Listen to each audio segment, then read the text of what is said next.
Welcome to EPG Pathshala. I am Dr. Neeru Tandon, Associate Professor, Department of English, VSST College, Kanpur. We are discussing third paper, 19th Century English Literature. This is Module 28, Thomas de Quincey, and it is written by Dr. Anshul Chandra. In this module, we are discussing 4 important poems of Thomas de Quincey. Now, by the end of the lesson, students should be able to understand who is Thomas de Quincey, what are the themes of his writing, what is the Suspiria DProfandus, and autobiographical impressions in his essays. As far as biographical facts are concerned, date of birth 15th August 1785, and the place is Manchester, England. His father was known as Thomas Quincey and mother Elizabeth Pension. His wife Margaret Simpson, and they had 5 sons and 3 daughters. He died on 8th December 1859. He received his education at schools in Bath and Wingfield. At age of 10, he was sent to grammar school. He ran away from Manchester Grammar School, and after returning home, enrolled at Oxford but left without completing his degree over there. His literary career is also very interesting. He started a job as an editor of Westmoreland Gazette, a Tory newspaper, in 1818.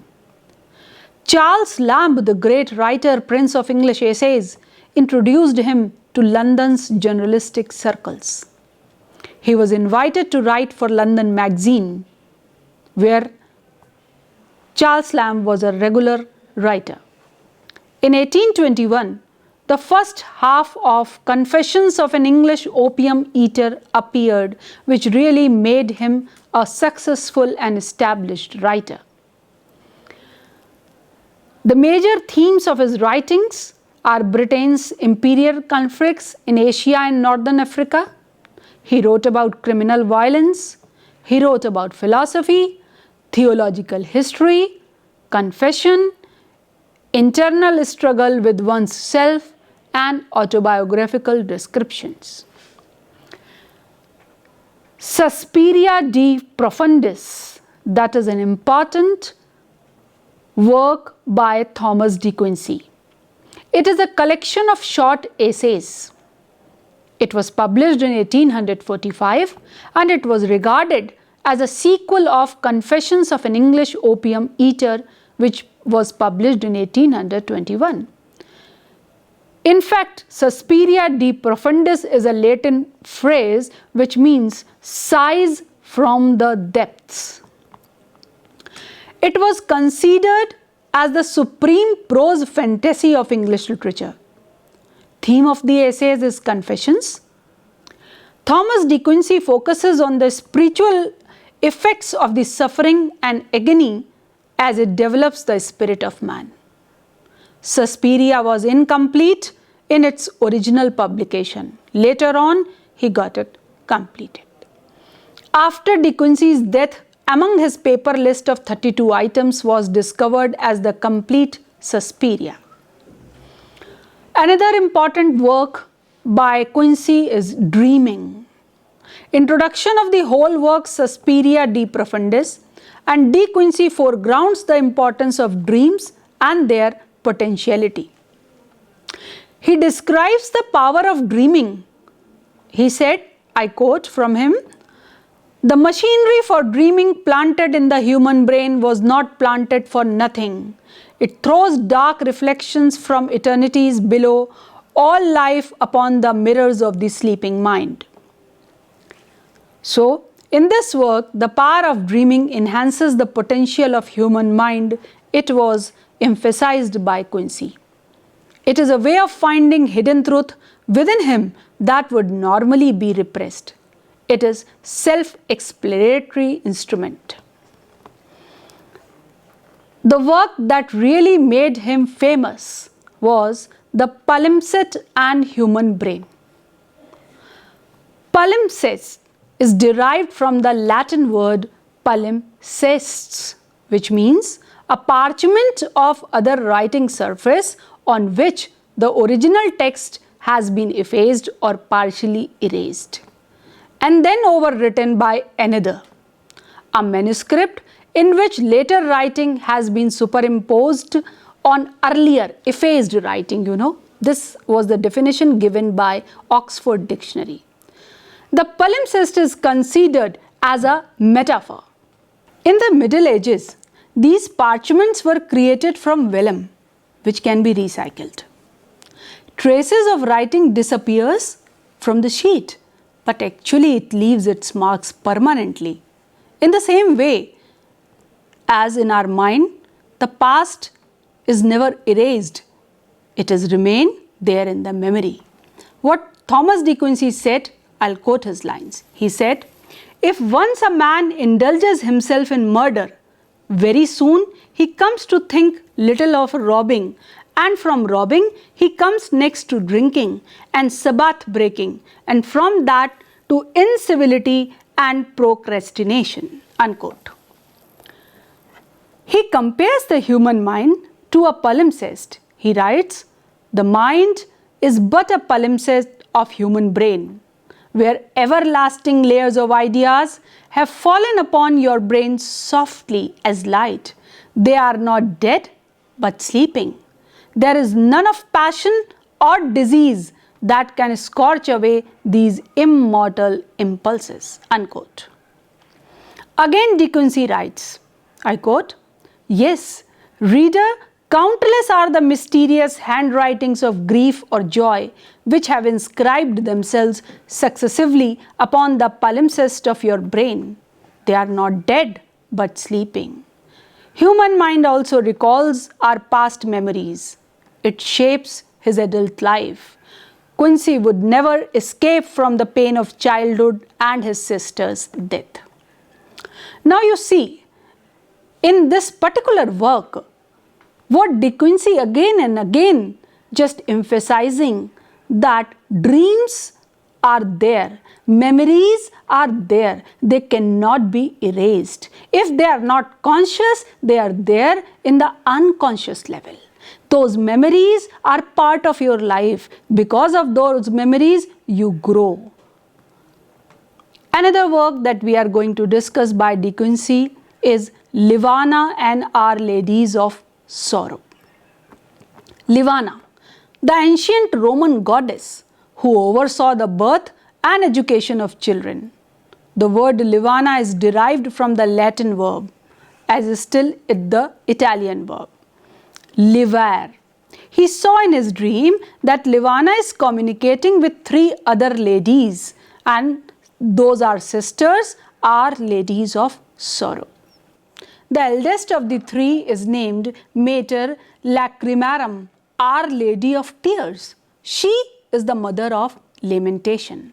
The second sister is Mater Suspiriarum, Our Lady of Sighs, and the third sister is Mater Tenebrarum, Our Lady of Darkness. Now, Memorial Suspiria. De Quincey recalls life's miseries, foreshadowing and anticipation. He sees past as the mirror. The past viewed not as the past, but by a spectator who steps back 10 years deeper into the rear in order that he may regard it as a future. Unquote. He describes death of his sister Elizabeth and problems of his life in this essay. That is why we call it partially autobiographical. The problem and the pain of his sister's death could never be erased. He was always there with his past, recalling and forgetting, forgetting and recalling, but it was always there. According to him, all the experience of past is simply not an event, but it is actually effective in our present. He describes, I quote, "Death we can face, but knowing, as some of us do, what is human life, which of us is it that without shuddering could face the hour of birth, unquote.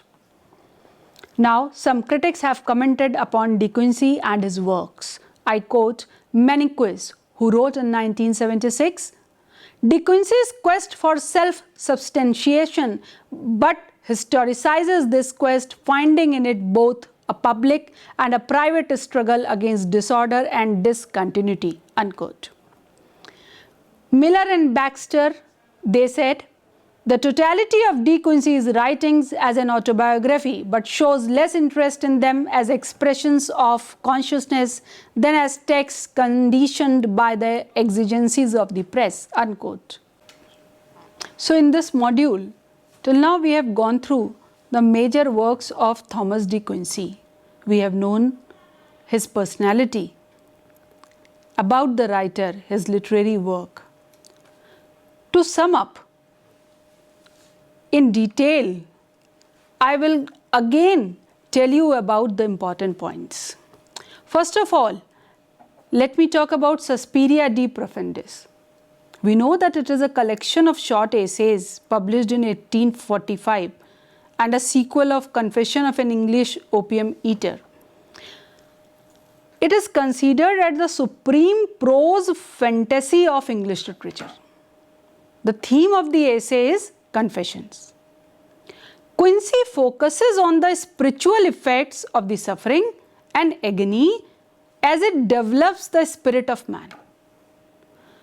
Quincey was very much attached to his elder sister Elizabeth, and that's why he describes her death memories, hallucinations and dream vision in this autobiographical work.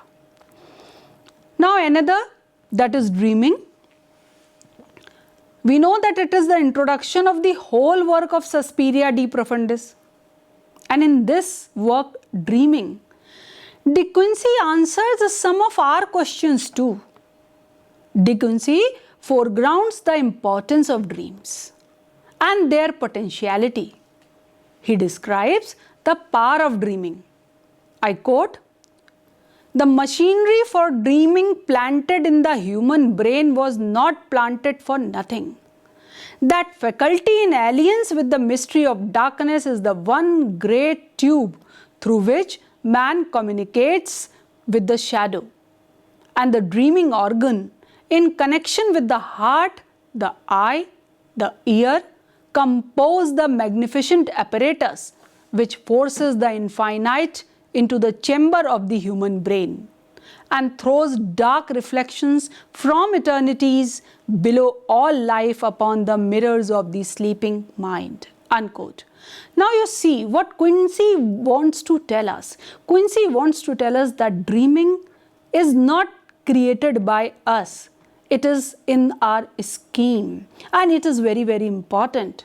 We should consider its importance. Dreams are like realm of enlightenment. They are the key to understand reality.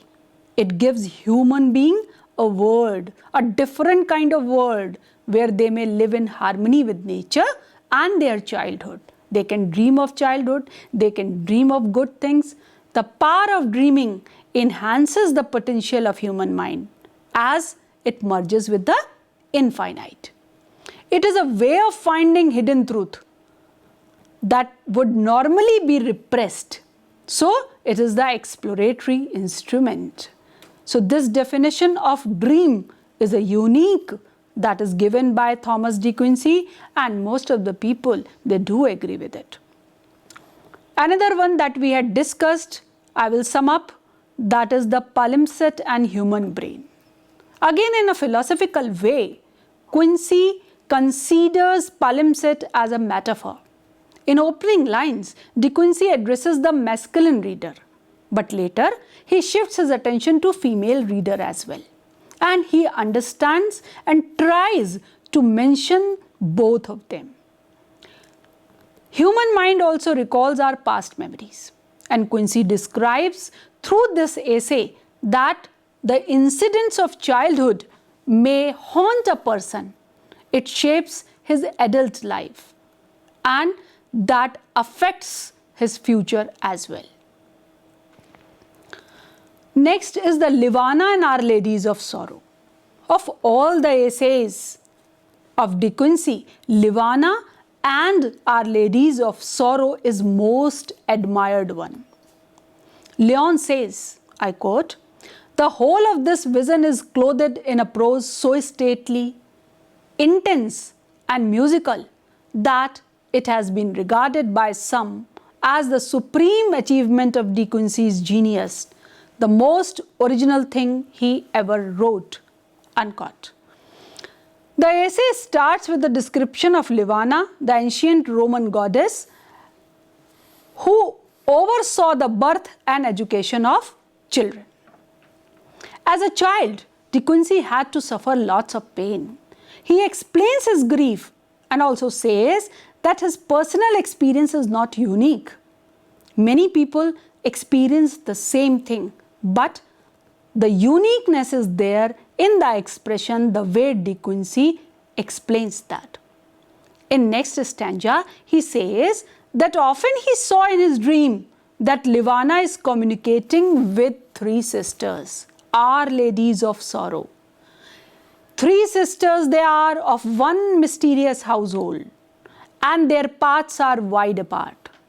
But of their dominion there is no end.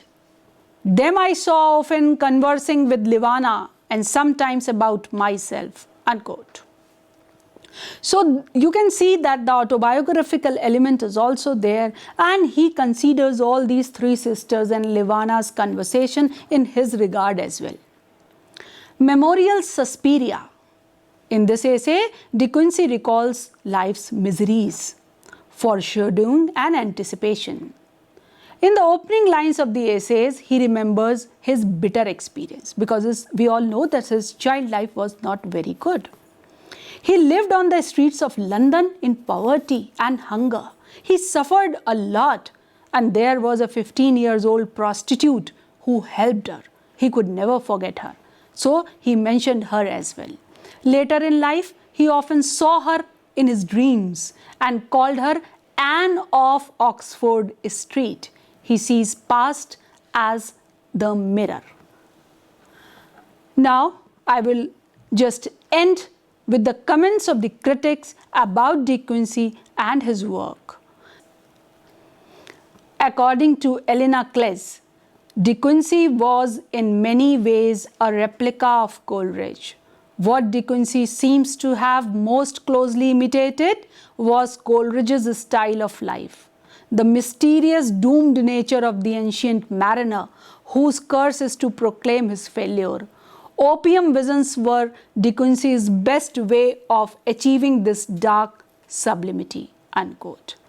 So we have just seen and enjoyed De Quincey's writing. They are beneficial for us as well as they answer some of our questions. For further, you can just consult the text, e-text that is available on EPG Pathshala. Thank you.